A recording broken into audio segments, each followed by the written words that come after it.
Hi, I'm Amy Karanik, a Sculpey brand ambassador. Let's take a look at the oven-safe silicone molds. Sculpey oven-safe silicone molds are a great tool to use in your Liquid Sculpey and oven-baked clay projects. These are thin matte molds which are perfect for creating with Liquid Sculpey. Let's take a look at some ways to fill the mold with Liquid Sculpey.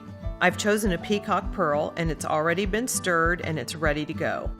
I'll open the tip of the bottle all the way open because I'm filling a mold, and I'll just begin by filling some of these larger areas with some of the liquid.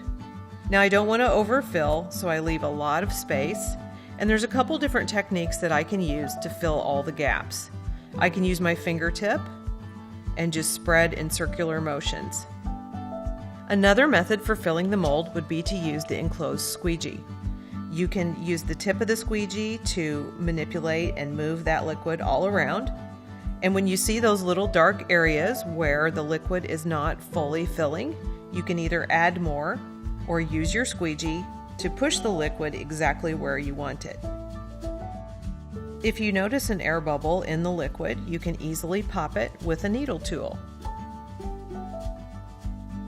Once the mold is completely filled level with liquid, then we use the squeegee to take off any excess.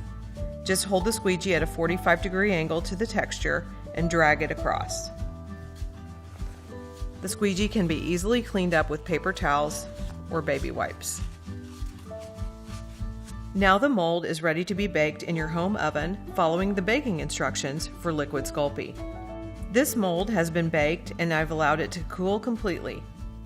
Now I'm ready to release the image from the mold.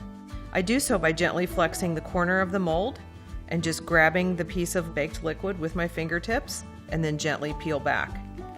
Another flexible and beautiful piece to use in your jewelry or home decor designs.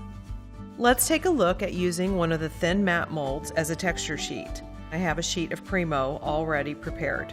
Just flip the mold over and then use fingertip pressure to make the mold bite into the clay. Once you feel that the mold is biting into the clay and won't move, you can use your acrylic clay roller to make sure that your texture is deep and even. Now to remove the mold, just simply lift from one corner and peel back. Look at that beautiful and perfect lace pattern ready for a jewelry design. The Sculpey oven-safe silicone molds are great for all types of projects, from jewelry to home decor.